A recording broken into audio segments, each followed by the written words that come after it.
Anime Recaps here. Today I will be recapping the movie called How to Train Your Dragon. Spoilers ahead, relax and enjoy. The movie begins in a small island called Berk. There is a huge chaos in the village that night, as the Vikings are defending themselves from dragons attacking their village. Except for a young boy called Hiccup. He is weak and small, unlike the other Vikings. Whenever the villager sees him in the battle, they yell at him, telling him to go inside.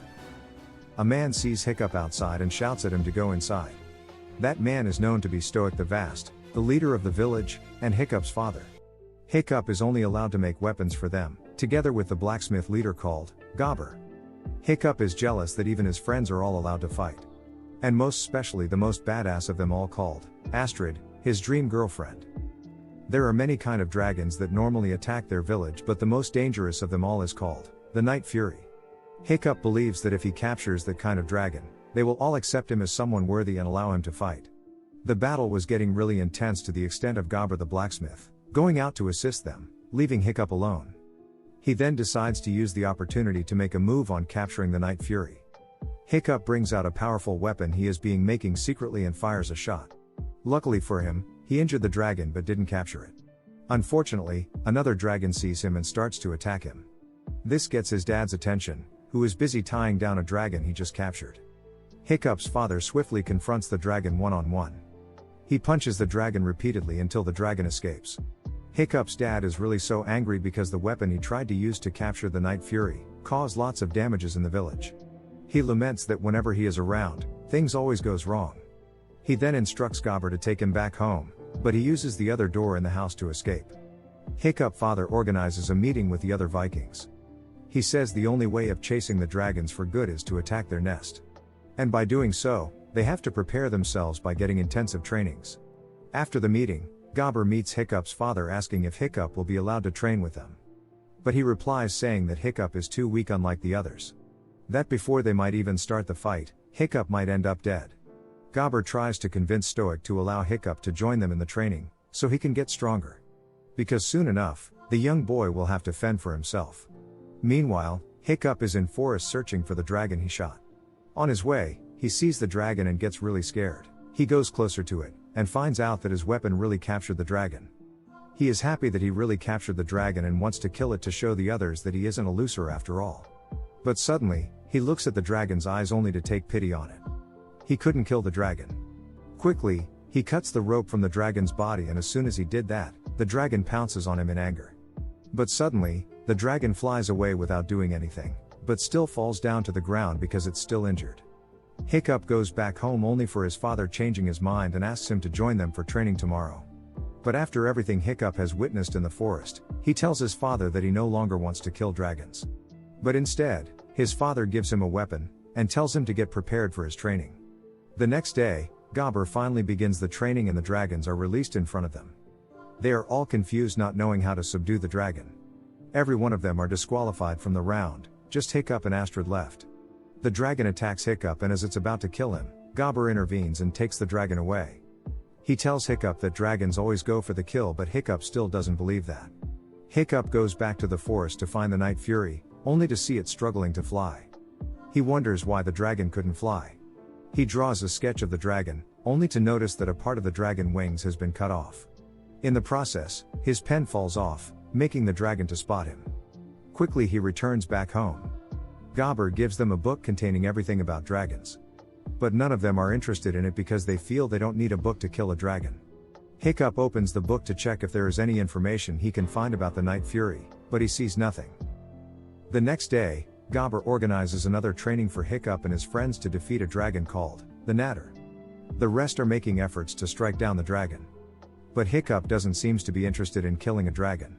After the training, Hiccup enters the forest, but this time, he takes a fish along with him and gives it to the Night Fury dragon to obtain its trust. Thereafter gives it a name called Toothless. He stays till dawn with Toothless and get the dragon to play games with him until in time, the dragon is able to trust him. Hiccup hurries to his room, and sketches the part of the dragon wings that is missing. And goes to the blacksmith's shop to make an artificial wing for the dragon. He later goes into the forest and offers lots of fish to the dragon, so he can use its distraction to fix the wing. Immediately Hiccup attaches the wing to the dragon, it started to fly. Hiccup is really happy that the wings worked, but before he knew it, the dragon throws him into the lake. The next morning, Gobber sets up another training for the crew to subdue a gaseous dragon. The others are really afraid of it. But Hiccup easily controls the dragon and takes it back to its cage, leaving the rest of them at the most shocking moment of their lives. Hiccup goes back to meet the Night Fury and continue to train and bond with it. And during that, he starts to understand the behavior of dragons. He uses what they like as a trick, to subdue different kind of dragons during their trainings, earning him admiration of the other peers. Making Astrid to be extremely jealous and suspicious of him. Astrid started to spy on wherever he goes, to know what he is really hiding. Hiccup father and his men later arrives home after their defeat from the dragons. Gobber tells Hiccup's father, Stoic, about how Hiccup popularity is increasing in the village because Hiccup is now subduing dragons. Hiccup father, thinking of it the other way round, goes to Hiccup expressing how happy and proud he is, not knowing that Hiccup aim is just to tame the dragons and not to harm them. On the final training day, Hiccup father also attends to witness how Hiccup subdues dragons. Without anyone knowing, Hiccup uses his trick to put the dragon on the floor, making everyone to think he actually subdued it. Hiccup is proclaimed the winner of the training, which means in his final exams, he is going to kill a dragon. While Astrid becomes more angry and jealous of him. As for Hiccup's father, he has never been too proud. Suddenly Hiccup tries to escape with the Night Fury because he doesn't want to kill a dragon. But Astrid catches him in the forest and discovers the dragon. Astrid is so terrified seeing Hiccup with the most dangerous dragon, and tries to run away, but Hiccup takes Astrid for a sunset flight to demonstrate that Toothless is harmless. Toothless unexpectedly takes them to the secret dragon's nest, where they discover lots of dragons. And the worst of all is that they saw the most biggest and deadliest dragon of all, called the Red Death. They notice that the smaller dragons continuously feed it live food to avoid being eaten themselves. Hiccup and Astrid then realizes that the dragons were been forced to attack their village for survival. Astrid wants to tell the village about their discovery of the dragon nest, but Hiccup begs her not to. Because he believes if they know about it, Toothless would be in danger. Back at the village, Hiccup has been called out for his final exams to kill a monstrous nightmare dragon. But instead of killing it, he tries to tame it in attempts to prove to everyone that dragons are harmless. His father could not believe what he is seeing, and yells at Hiccup to kill the dragon. The monstrous nightmare dragon gets angered by this, and starts to attack Hiccup. Toothless hears Hiccup cry for help, and hurries to the arena to protect Hiccup. Hiccup tries to explain to everyone that it's friendly, but it is captured by Hiccup's father and the other Vikings in the process. Hiccup begs his father not to harm Toothless and mistakenly reveals to him that he knows where the dragon nest is. Despite Hiccup warnings of his father facing the Red Death that will obviously get him killed, Stoic couldn't take it anymore and disowns his son, and gets himself prepared with his men to attack the most deadly dragon, called the Red Death. He as well chains Toothless in the ship to direct them on the location of the dragon nest. After the Vikings left, Hiccup is so disappointed about all these. But as Astrid motivates him, he regains his confidence and takes the teens to the dragon cage, and shows them how to befriend dragons. So they can help out the other Vikings.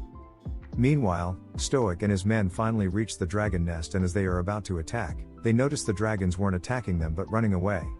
Stoic men is celebrating thinking it's all over. But Stoic feels something fishy about this, and tells his men to be vigilant. Suddenly the Red Death dragon awakens and started to attack the Vikings. Hiccup, Astrid, and the others are able to arrive in time to help out the other Vikings. He tells his friends to assist in the battle, while he go to find Toothless. As Hiccup tries to free Toothless, the Red Death dragon steps on the ship, causing Hiccup and Toothless to drown. But fortunately, Stoic rescues Hiccup and the Toothless from drowning. Stoic apologizes to his son and they both reconciled. Hiccup then tries to anger the Red Death dragon, so he can lure it away. He makes the dragon to chase him really high to the clouds, and destroys it by firing a shot into its mouth, piercing its wing membranes, and then deceiving the beast into making a quick dive from which it cannot pull up. But they got a hit from the dragon while it's on the fall. Toothless shields Hiccup to prevent the heat of the explosion from getting to him. After the defeat of the Red Death dragon, Stoic searches for Hiccup and sees Hiccup's dragon on the ground, and thought Hiccup is dead. But fortunately, Dragon had already shielded him from harm and brought out the unconscious Hiccup. After confirming he is still alive, the whole village becomes so joyful. Hiccup wakes up from unconsciousness and notices that his left foot is gone, but it has already been replaced with an artificial one. Hiccup comes out and surprisingly sees everyone now getting along with the dragons, and his father and the rest of the village are admiring him. And the coolest of all is that he gets a kiss from the girl of his dreams, Astrid. Finally, Stoic begins a new era with dragons and humans living together in peace. Thank you for watching, guys. If you love animation movies, please subscribe to this channel. And keep watching. Bye.